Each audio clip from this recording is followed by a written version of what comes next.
So this is episode 3. Forgot about Dre Power season 6 review. So Forgot about Dre, kind of like I guess he's kind of paying homage to the song Forgot about Dre. Remember Dr. Dre and Eminem did that song back in the day.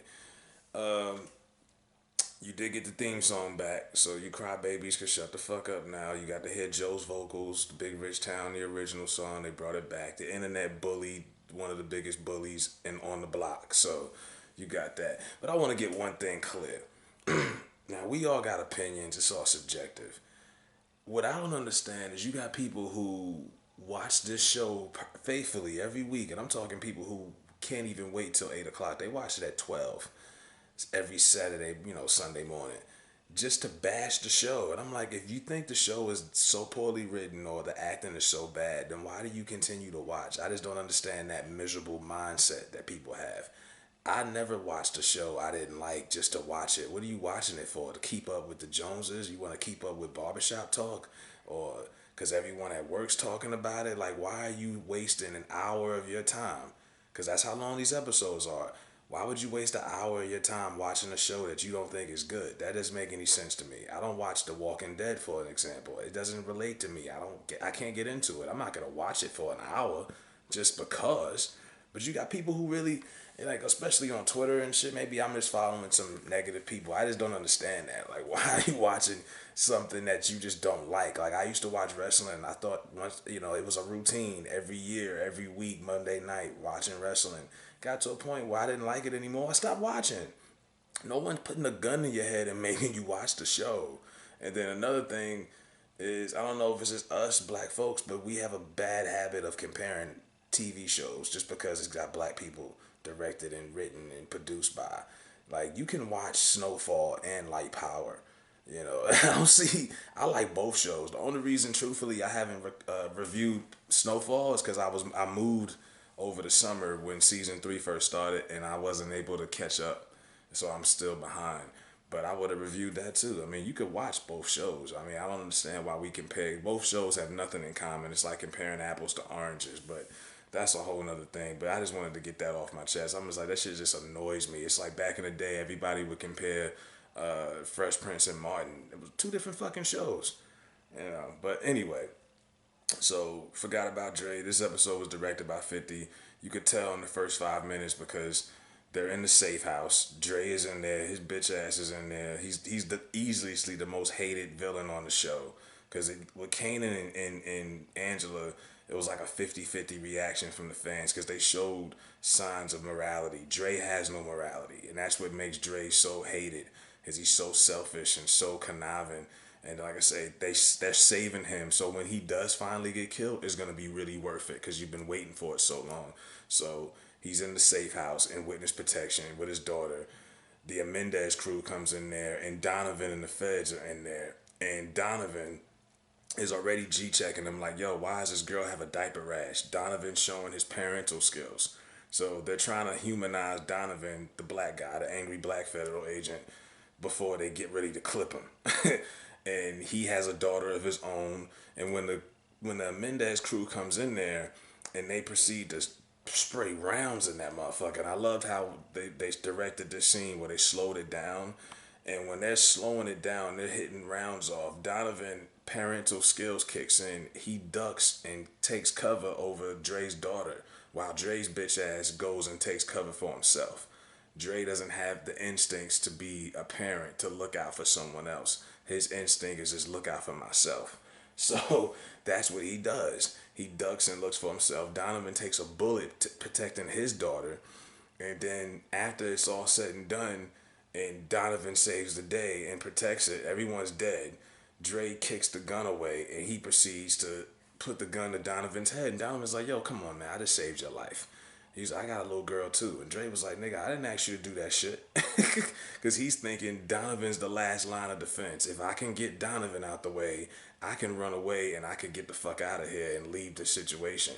So he proceeds to shoot Donovan in the head twice. And it's cold. It's a cold scene. You're like, damn, Donovan was like the only real nigga on that whole Fed squad. And they got him out of here. I guess that's the action you wanted.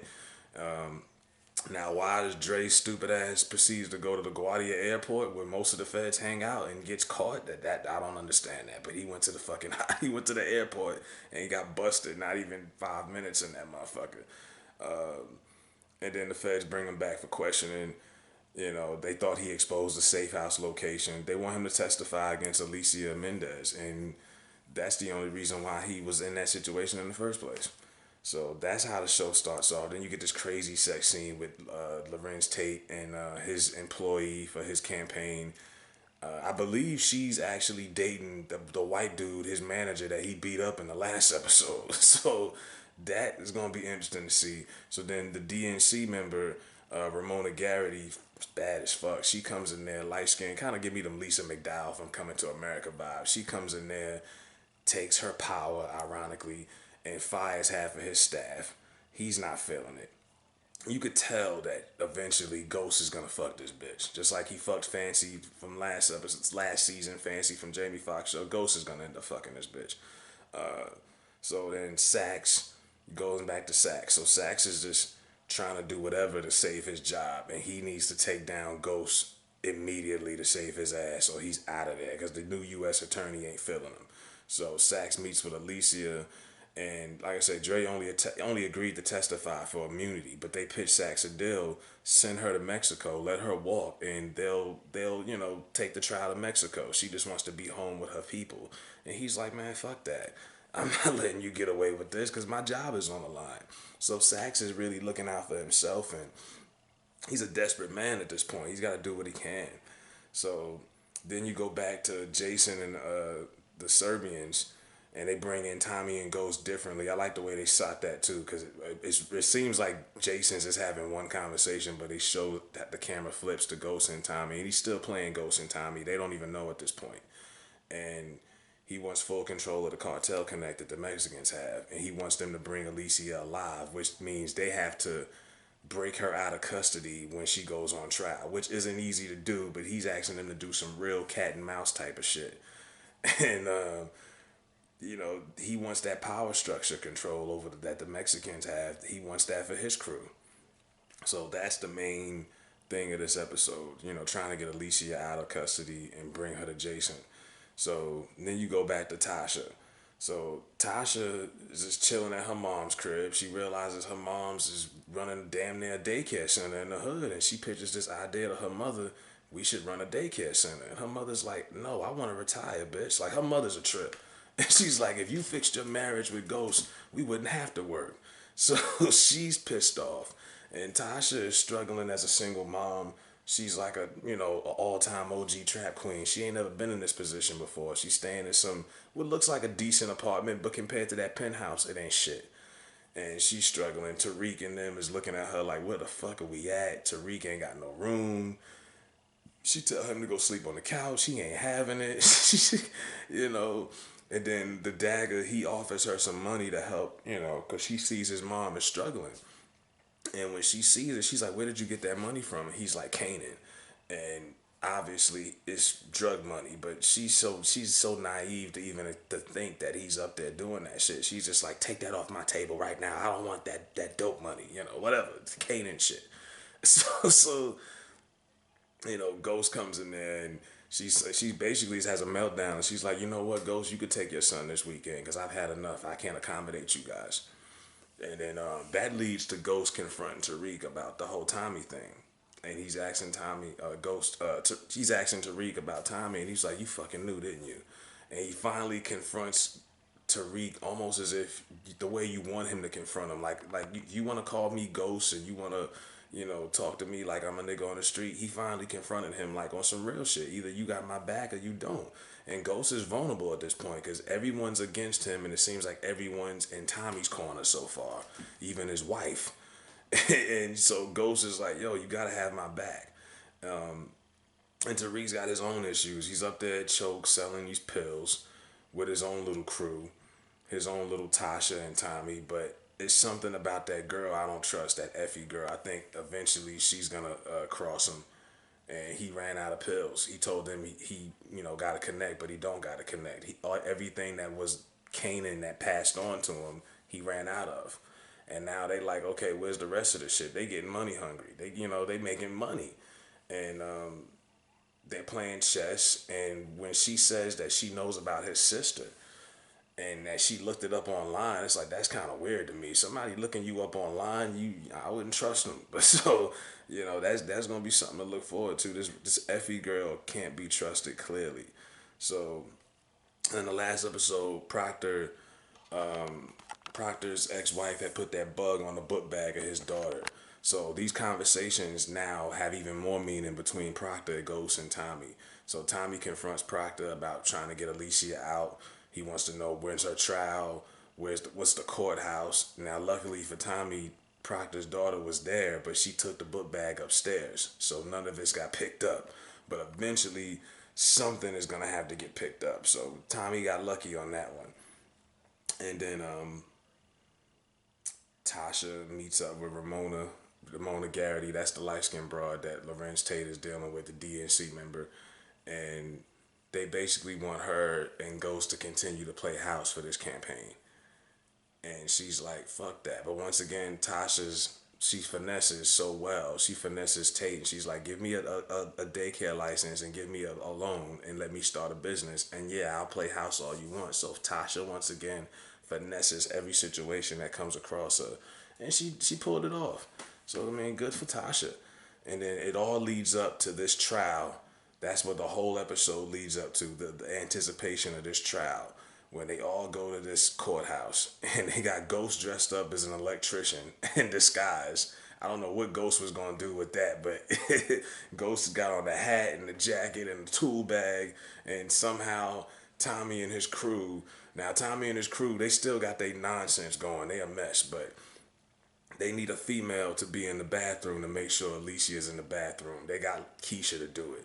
And she's so fucking nervous, and she's just not about this trap queen life at all. She's backtracking, going into the courthouse. She's nervous as fuck. She didn't have nothing really to do, but the game plan, Tommy and his crew were dressed up as EMT.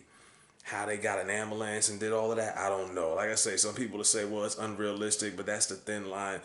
Television, sometimes they tote that thin line between fiction and reality. Sometimes you got to put a little something in there that's extra that wouldn't be realistic because it makes it more entertaining. It was funny to me. So they paid somebody to put something in Alicia's drink, which gets her all fucked up and sick, which makes them rush her to the hospital, to the restroom. They check the restroom stalls. Keisha, Lala's character, is inside the stall with the out of order sign on it, standing on top of the toilet seat. And she's only there to send a message to tell Tommy she's here. That's all she does. And she's terrified based off that. Now, how does she walk out without anybody noticing her? I don't know. But she does. And I'm still tripping on Ghost being dressed up as an electrician. I don't know how Ghost thought that was going to pull it off. But they beat Ghost to the punch. But it was both of their goals to get Alicia out, and Tommy and his crew beat Ghost to it. So once again, Ghost loses and comes up short again. So when they bring her to Jason and the Serbians, Jason's like, "Hey, look, give me the trafficking network, and I'll let you go." And he just wants to have the power, it's like the title of the show. He wants the power of the drug trade, and she tells him, "Fuck yourself." And then he proceeds to blow her brains out. And Tommy's like, "What the fuck? I did all of that to get her. Why did you kill her?" He's like, "I just wanted to do it myself." And now at this point, Tommy's frustrated with Jason because he realizes Jason is fucking bullshitting. And Jason even tells him, "I just wanted to see which one of you guys were gonna bring her to me first." And then he clowns Tommy and says, "I'm surprised you did it, Tommy." Like he doesn't take Tommy seriously because let's be honest, Ghost is the better businessman, and that ticks Tommy off. So Ghost ends up at the end of the episode swallowing his pride and picturing Tommy an offer and saying, "Hey, let's put our business to the side and let's take out Jason because he's playing us, this cat and mouse game." And Tommy's emotions are still so wrapped up. He's like, "Fuck you," and he turns down the offer. He's like, "I cancel Christmas on your ass if I could." So, that's what it comes down to. This episode was fucking dope though. It was real action packed. You got the original theme back. This was a dope episode, man. Episode 3. And then at the end, Sax pitches an offer to Dre. And he's like, "I need you to help me get Ghost so I can save my job from the U.S. attorney that's brand new, who hates my guts. And also, Because if you don't help me, we'll let you go, but the cops will get you, NYPD, on drug charges, and you'll be known as a snitch in the streets, and you probably won't last 24 hours. So it's either help get Ghost or be a snitch or get killed. So that's Dre's dilemma now. So now Dre has to figure out what he's gonna do. So yeah, this is a wild episode, man. This episode was dope. And like I say, it's all subjective. Some people, you don't like it, you don't like it. I like it. I like a bunch of multiple shows. But yeah, this episode was great, man. I enjoyed this shit. It was intense. It was edge of your seat, like, oh shit, what's gonna happen next type of shit. It wasn't really predictable to me. I enjoyed it, man. So check it out. Let me know what y'all think.